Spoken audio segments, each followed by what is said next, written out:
রাধে রাধে বন্ধুগণ, জয় শ্রীকৃষ্ণ। সমগ্র শ্রীমৎ ভগবদ্গীতা এবং বাংলা অনুবাদ শুনতে সঙ্গে থাকুন। আজ শ্রীমৎ ভগবদ্গীতার নবম অধ্যায় রাজগুহ্য যোগ, শ্লোক 23, 24 এবং 25। ওম নমো ভগবত বাসুদেবায়। যে অপি অন্য দেবতা ভোক্তা যজন্তে শ্রদ্ধয়ান্তিকা তে অপি মাম এব কৌন্তেয় যজন্তি অবিধিপূর্বকম।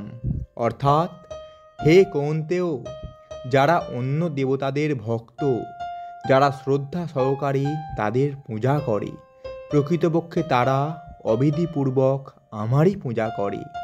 এর তাৎপর্য, শ্রীকৃষ্ণ বলেছেন, যারা দেবতাদের উপাসনা করে তারা অল্প বুদ্ধিসম্পন্ন। যদিও এই ধরনের উপাসনা পরোক্ষভাবে আমারই উপাসনা।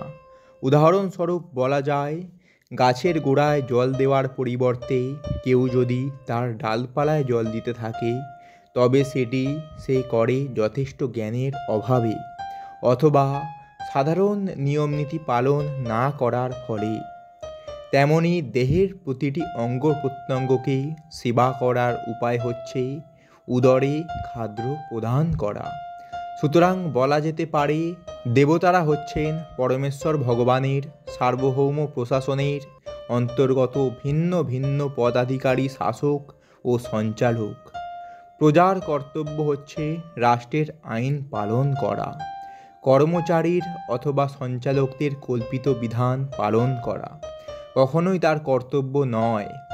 তেমনি সকলের কর্তব্য হচ্ছে কেবল পরমেশ্বর ভগবানের আরাধনা করা। ভগবানের আরাধনা করার ফলে তার কর্মচারী স্বরূপ বিভিন্ন দেবতারাও আপনা থেকেই তুষ্ট হন।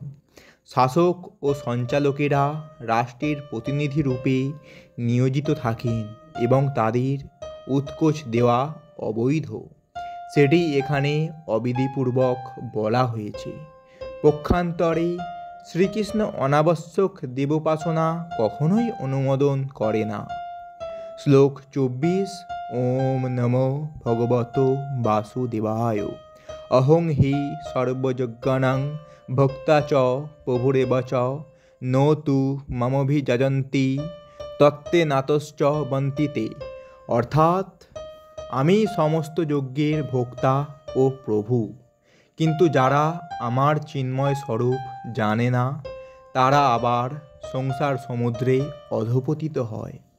এর তাৎপর্য, এখানে স্পষ্টভাবে বলা হয়েছে যে বেদে নানা রকম যজ্ঞ অনুষ্ঠান করার বিধান দেওয়া আছে, কিন্তু সেই সমস্ত যজ্ঞের যথার্থ উদ্দেশ্য হচ্ছে পরমেশ্বর ভগবানের সন্তুষ্টি বিধান করা। যজ্ঞ শব্দের অর্থ হচ্ছে বিষ্ণু। ভগবদ্গীতার 3য় অধ্যায়ে স্পষ্টভাবে বর্ণনা করা হয়েছে যে যজ্ঞ বা বিষ্ণুকে সন্তুষ্ট করার জন্যই কেবল কর্ম করা উচিত। বর্ণাশ্রম ধর্ম নামক মানব সভ্যতার পূর্ণতা প্রাপ্তির উদ্দেশ্য হচ্ছে বিষ্ণুকে তুষ্ট করা। তাই শ্রীকৃষ্ণ এই শ্লোকে বলেছেন, সমস্ত যজ্ঞের একমাত্র ভোক্তা হচ্ছি আমি, কারণ আমি হচ্ছি পরম প্রভু।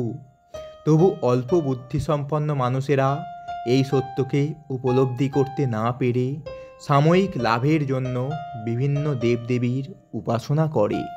তাই তারা সংসার সমুদ্রে পতিত হয় এবং জীবনের যথার্থ লক্ষ্যে পৌঁছাতে পারে না। কিন্তু যদি কারো জাগতিক বাসনা পূর্ণ করার অভিলাষ থাকে, তার বরং ভগবানের কাছে তা প্রার্থনা করা অধিক শ্রেয়কর, যদিও তা শুদ্ধ ভক্তি নয়। এভাবে সে তার বাঞ্ছিত ফল লাভ করবে। শ্লোক 25। ওম নমো ভগবত বাসুদেবায়। জানতি দেবব্রতা দেবানো কৃত্তিন জানতি পিতৃব্রতা ভূতানি জানতি ভূতেজ্জা জানতি মদজানি নহপি মামো। অর্থাৎ, দেবতাদের উপাসকেরা দেবলোক প্রাপ্ত হবেন, পিতৃপুরুষদের উপাসকেরা পিতৃলোক লাভ করেন, ভূত প্রেত আদির উপাসকেরা ভূতলোক লাভ করেন, এবং আমার উপাসকেরা আমাকেই লাভ করেন। এর তাৎপর্য, যদি কোনো মানুষ চন্দ্র, সূর্য আদি গ্রহলোকে যেতে চায়, তাহলে তার লক্ষ্য অনুসারে বিশেষ বৈদিক বিধান পালন করার ফলে সেখানে সে যেতে পারে। এই সমস্ত বিধান বেদের দর্শ পৌর্ণমাসী নামক কর্মকাণ্ডীয় বিভাগে বিশদভাবে বর্ণনা করা হয়েছে। সেখানে স্বর্গলোকের অধিপতি দেবতাদের উপাসনা করার বিধান দেওয়া হয়েছে। সেই রকম বিহিত যজ্ঞ অনুষ্ঠান করার ফলে পিতৃলোক প্রাপ্ত হওয়া যায়। তেমনি আবার প্রেতলোকে গৃহে যক্ষ, রক্ষ অথবা পিশাচজনী প্রাপ্ত হওয়া যায়। পিশাচ উপাসনাকে জাদুবিদ্যা বা তিমির ইন্দ্রজাল বলা হয়। অনেক মানুষ আছে যারা এই জাদুবিদ্যার অনুষ্ঠান করে এবং তারা মনে করে যে এটি পারমার্থিক অনুষ্ঠান, কিন্তু প্রকৃতপক্ষে সেগুলি সম্পূর্ণ জড়জাগতিক কার্যকলাপ। তেমনি পরমেশ্বর ভগবানের উপাসক শুদ্ধ ভক্ত নিঃসন্দেহে বৈকুণ্ঠলোক বা কৃষ্ণলোক প্রাপ্ত হন।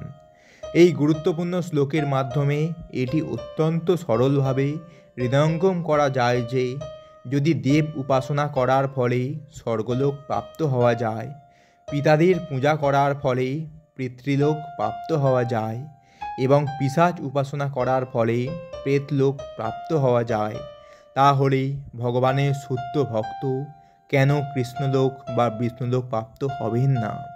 দুর্ভাগ্যবশত অধিকাংশ মানুষই শ্রীকৃষ্ণ এবং শ্রীবিষ্ণুর এই অলৌকিক ধাম সম্বন্ধে অবগত নয় এবং ধামতত্ত্ব সম্বন্ধে অনভিজ্ঞ হওয়ার ফলে তারা বারবার সংসারে পতিত হয়।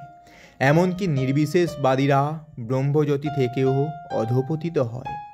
তাই কৃষ্ণ ভাবনামৃত আন্দোলন সমস্ত মানব সমাজে এই পরম কল্যাণকারী জ্ঞানমুক্ত হস্তে বিতরণ করেছে যে কেবল হরে কৃষ্ণ মহামন্ত্র কীর্তন করার ফলে মানুষ এই জীবন সার্থক করে তার যথার্থ আবাস ভগবত ধামে ফিরে যেতে পারে। তো বন্ধুগণ, এটাই ছিল শ্রীমদ্ ভগবদ্ গীতার নবম অধ্যায় রাজগুহ্য যোগের শ্লোক 23, 24 এবং 25। এইরকম সম্পূর্ণ শ্রীমদ্ ভগবদ্ গীতা এবং বাংলা অনুবাদ শুনতে আমাদের এই চ্যানেলটি সাবস্ক্রাইব করুন এবং সঙ্গে থাকুন। রাধে রাধে, জয় শ্রীকৃষ্ণ।